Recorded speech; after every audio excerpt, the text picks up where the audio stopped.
¿Cómo están, amigas y amigos? Tengan ustedes buenas noches. Comenzamos con aires y con ritmos navideños, la edición de este lunes 17 de diciembre de hora 23. Y luego de ese tema navideño, del cual respecto a su ambiente nos volveremos a ocupar más adelante, vamos a los temas de interés político. Ustedes conocen, en la anterior semana se difundió un pronunciamiento de la Unión Europea respecto a preocupaciones de ese organismo respecto al estado de la democracia boliviana. Afirmaba en un pronunciamiento que no se camina hacia elecciones justas por las presiones que existen sobre el Tribunal Supremo Electoral. Y en esta jornada se ha conocido un nuevo pronunciamiento electoral, o un nuevo pronunciamiento internacional, mejor dicho, el del Departamento de Estado de Estados Unidos. Resumimos ambos temas en la siguiente nota. El gobierno de Bolivia, a través de su ministro Alfredo Rada, rechazó el comunicado que hiciera conocer Estados Unidos refiriéndose al respeto de la Constitución Política del Estado y también el respeto a la voluntad del pueblo, todo en referencia a la reelección del presidente Evo Morales. En relación a un país que, como Bolivia, tiene soberanía, y no es la primera vez que los Estados Unidos realizan este tipo de injerencias. Tampoco va a ser la primera vez que el gobierno de Bolivia y el pueblo de Bolivia rechacen este tipo de expresiones de injerencismo. Condenó este tipo de acciones y remarcó que ese país una vez más se entromete en temas de Estado que solo corresponden a Bolivia, denunciando su injerencia. Estamos ante un nuevo capítulo de injerencia de los Estados Unidos en Bolivia, puesto que este tipo de comunicados de prensa, que lo firma un funcionario de segundo nivel del Departamento de Estado, Robert Paladino, este tipo de comunicados de prensa expresan una posición injerencista. Carlos Mesa, por su parte, dijo que se debe de asumir este tipo de comunicados y pronunciamientos porque se debe de defender la democracia y ya son varios los países que se pronuncian por este motivo, por lo que sucede en Bolivia. Cualquier expresión internacional que dice hay que defender la democracia y respetarla es injerencia. No, se trata de una cuestión conceptual. La Unión Europea no habla de memoria, tiene una larga experiencia en la construcción de un modelo democrático de integración y que no se puede pasar por alto ni se puede pasar de manera, digamos, lateral o con la simple argumentación de injerencia interna. Los movimientos sociales sugieren que debería de convocarse al encargado de negocios de Estados Unidos para que explique del por qué tratan de entrometerse en temas de Estado, y debe de ser mediante la Cancillería. Es el pronunciamiento del gobierno y una opinión, la de Carlos Mesa, sobre el tema. Textualmente, el comunicado del Departamento de Estado de Estados Unidos abogaba por el respeto a la Constitución de Bolivia y a la voluntad del pueblo boliviano. Vamos a ocuparnos de este tema, de otras reacciones y del análisis que ha generado en el país, con un invitado, Hugo Moldis, exministro de Gobierno del MAS, actualmente analista sociopolítico. ¿Qué tal, Hugo? Buenas noches, bienvenido. Buenas noches, Juan Pablo, un gusto estar acá. Gracias a ti por aceptar nuestra invitación. ¿A qué se debe esa reacción del gobierno? Veíamos y escuchábamos el pronunciamiento del ministro de la Presidencia, también habló el ministro de Relaciones Exteriores, el presidente del Estado se pronunció a través del Twitter.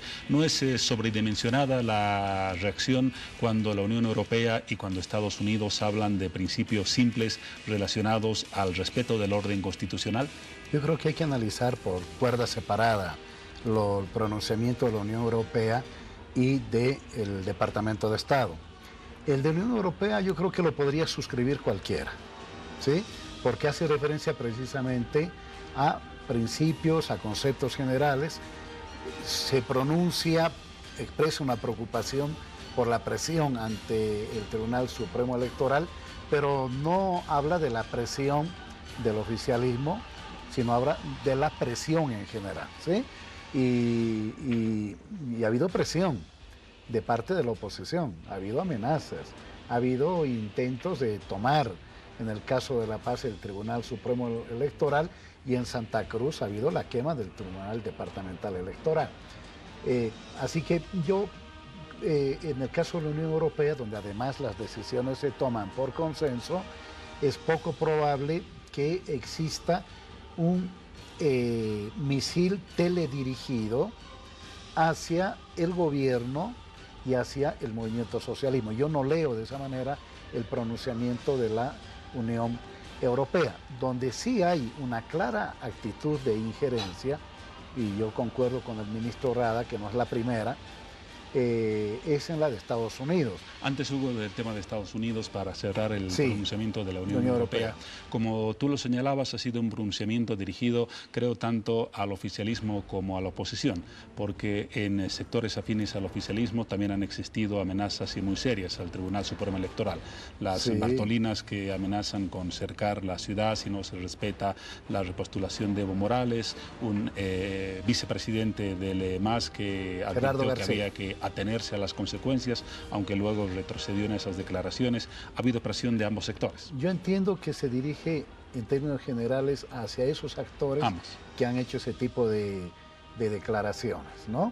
Y me parece, si bien es cierto, a nadie le pidió la opinión a la Unión Europea, me parece de todas maneras respetable su punto de vista. No creo que se deba poner a todos en la misma canasta. Así que lo que hay que concentrar más bien la mirada en el pronunciamiento de Estados Unidos, que viene a ser el segundo de la era Trump a través de comunicado del Departamento de Estado. El primero fue los primeros días de diciembre del 2017, pocos días después de que el 28 de noviembre el Tribunal Constitucional Plurinacional habilitara a todas las autoridades nacionales y subnacionales a postularse las veces que fuera necesaria, en concordancia con el artículo 23 y 24 de la Convención Americana. Y ahí se tuvo un primer comunicado del Departamento de Estado con un coro en el propio Congreso de una representante cubanoamericana, Eliana Ross, muy conocida por su intromisión en asuntos internos de Nicaragua, de Venezuela, de Cuba, etcétera, etcétera, ¿no? Y el comunicado que se conoce ahora. Ahora, muy bien, el señor Mesa ha hablado de lo conceptual y es ahí donde yo quisiera detenerme muy rápidamente. Para que exista democracia, lo dice en la propia Carta Democrática Interamericana de la OEA, tiene que haber pluralismo político. Que yo sepa, existe pluralismo, hay 7, 8 binomios que hoy se han presentado y ninguno ha tenido ningún tipo de obstáculo para ejercer su aspiración de participar en las primarias y ojalá se lleguen hasta las generales. Segundo, libertad de expresión. Libertad de expresión en este país como nunca. O, para no entrar en debate, como siempre. Ahí está la libertad de expresión. Libertad de asociación y de organización plenamente vigente. Elecciones periódicas, que yo sepa, hasta ahora se han respetado las elecciones periódicas tanto para presidente, vicepresidente y Asamblea Nacional como para los gobiernos subnacionales. ¿Estas condiciones qué nos dicen en tu análisis? Por lo tanto, que hay una plena vigencia de la democracia en Bolivia. Ahora, el pronunciamiento del Departamento de Estado, y lo voy a leer textualmente, dice lo siguiente: Estados Unidos apoya una democracia saludable en Bolivia que respete la Constitución de Bolivia y la voluntad del pueblo boliviano. Tú decías que es un mensaje, hace algunos instantes, casi similar a un misil teledirigido, pero aquí yo encuentro en este texto una exhortación o una invocación a lo que creo todos queremos: respeto a la Constitución, respeto a la voluntad popular. ¿Cuál es la cabeza nuclear de ese misil? No, tiene que ver con la historia No se entendería este comunicado si no tuviéramos como antecedente, por hablar del último tiempo, del diciembre del 2017, ¿sí? Es una continuidad, ¿no? En la primera es mucho más clara porque en los hechos no conminan, pero como que exhortan, no me acuerdo la palabra textual que utilizan en ese comunicado, para que Evo Morales no sea candidato el año 2019. Y este comunicado aparece como una continuidad de ese, ¿no?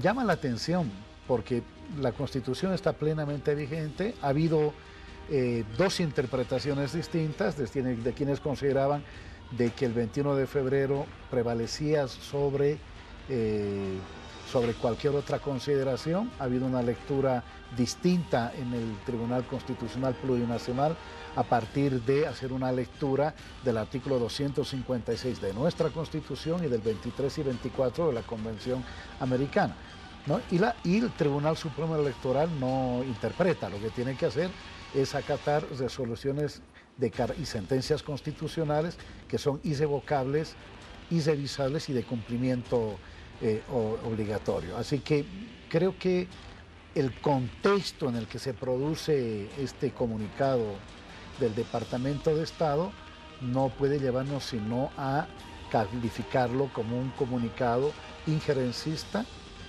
y que guarda una larga relación y una estrecha relación con su historial de intromisión, no solamente en los asuntos de Bolivia, sino de América Latina. Tú mencionaste una sigla alfanumérica que es el epicentro del debate nacional en estos últimos tiempos, 21F. Y creo cuando se habla a nivel internacional del respeto a la Constitución y a la voluntad del pueblo boliviano, no se lo está diciendo explícitamente, pero se está mencionando que existe un trasfondo y ese trasfondo es el desconocimiento al resultado y al veredicto del pueblo el 21 de febrero. Claro, yo me pongo a pensar si los ciudadanos bolivianos y las ciudadanas bolivianas saben, en su mayoría, me pregunto, que en Estados Unidos la gente vota pero no elige, se eligen por colegios electorales. Le pasó al Gore versus Bush. Al Gore tuvo más votos que Bush y salió elegido Bush como presidente porque tenía más colegios electorales controlados. Y Hillary Clinton sacó más de 2 millones de votos que Trump, pero el presidente fue Donald Trump. Puede no gustarnos, pero esa es la democracia norteamericana, donde respeto al voto popular no existe absolutamente ninguno. En el caso boliviano se establece la reforma parcial o total por la vía, ¿no es cierto?, o de una reforma parcial, iniciativa legislativa ciudadana o legislativa la otra ciudadana, que es lo que tuvimos el 21 de febrero, pero también establecen otros mecanismos como, por ejemplo, la reforma total vía asamblea constituyente. Pues bien, ¿se ha modificado o no el artículo 168? No se ha modificado, está ahí en la Constitución. Lo que hizo el movimiento al socialismo a través de un grupo de legisladores es abrir la posibilidad, hasta garantizarla, de la participación de Evo Morales en las elecciones del 2019, a partir del 256, que establece que Bolivia en materia de derechos humanos se subordina, nuestra Constitución se subordina solo en ese caso a los tratados internacionales. Y en el convenio, en la Convención Americana, en temas de participación política, establece que no hay mayor restricción a la participación que no sea por sentencia ejecutoriada, declaración de incapacidad, edad, nacionalidad, ¿sí? No hace referencia a los periodos de mandato, ¿sí? No dice una vez, 2 veces, 3 veces. De hecho, me parece demasiado curioso que entre la firma de los 20 aparezca Oscar Arias, ¿sí? Si Oscar Arias no tiene autoridad moral para cuestionar esto, porque fue el primer presidente que accedió a lo que en su país se llama la sala de lo constitucional, porque en Costa Rica no había reelección, ni continua ni diferida, ¿sí? El presidente que salía ahí ya no podía volverse a postular. Ahora esa es una y a mediados de la década de los 90, él hizo alusión precisamente a la Convención Americana y volvió a ser no solo candidato, sino presidente de Costa Rica en función de la Convención Americana, a la que un grupo de legisladores del MAS hizo referencia a través del recurso abstracto de inconstitucionalidad. Te decía, esa es una lectura que la hemos escuchado como estrategia del MAS para justificar el desconocimiento del resultado del 29F, pero es una lectura. En los hechos decías y utilizabas el término, el artículo 168, el que prohíbe más de una reelección continua, está ahí, pero ese no acaba siendo un artilugio, está ahí, pero no se respeta ni se cumple y por lo tanto estamos irrespetando nuestra Constitución. El problema es que en la Constitución, aprobada por la mayor parte de los bolivianos, se estableció mecanismos no solo para poner en consideración el voto del 21 de febrero. usted se acordará, Juan Pablo, que Mesa, cuando un grupo de legisladores planteó el recurso abstracto, criticó eso y dijo lo que debería haber hecho el MAS es convocar a otro referéndum, ¿sí? Por lo tanto, estaba poniendo en entredicho el propio Carlos Mesa el resultado del 21 de febrero, es decir, porque la Constitución lo permite, si permite convocar 2, 3, 4 referéndums por un mismo tema, lo que no estaba permitido en la vieja Constitución, porque en la vieja Constitución, de hecho, el referéndum no existía, ¿no? Y en tema de participación popular, de participación política, está el artículo 256. Pues bien, evidentemente, por eso se recurrió al Tribunal Constitucional, porque había por un lado un referéndum con carácter vinculante, pero por otro lado una Constitución que abría la posibilidad de la participación política a partir del concepto del derecho preferente en el artículo 256. Y el Tribunal Constitucional emitió una sentencia a posteriori del resultado del 21 de febrero. Bueno, este debate lo hemos tenido en realidad desde el año 2 y seguramente en los próximos meses. Sí, lo importante es que el debate... Había, perdón, sobre este tema un pronunciamiento que se conoció hoy de expertos jurídicos que asesoraron al gobierno en la reforma de la Constitución y que muestran el otro lado de la medalla. Afirman que la argumentación tanto jurídica del Tribunal Constitucional como el acompañamiento teórico que justificó esa decisión no tiene ni pies ni cabeza.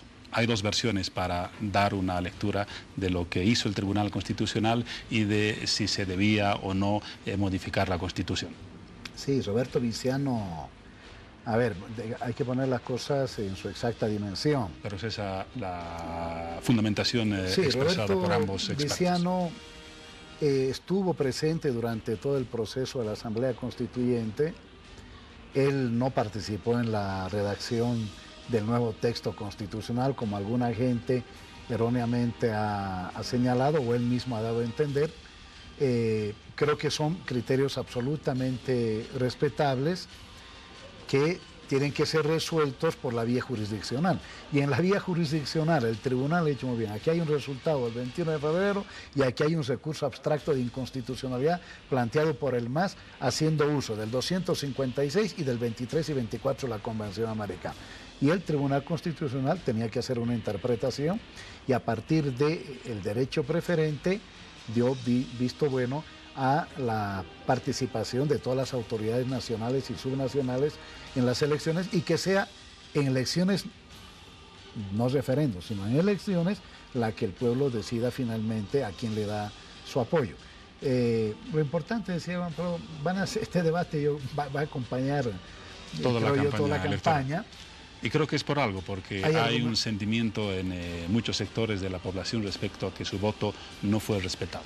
Y bueno, como no fue respetado durante 20 años de neoliberalismo, yo no sé, ¿no?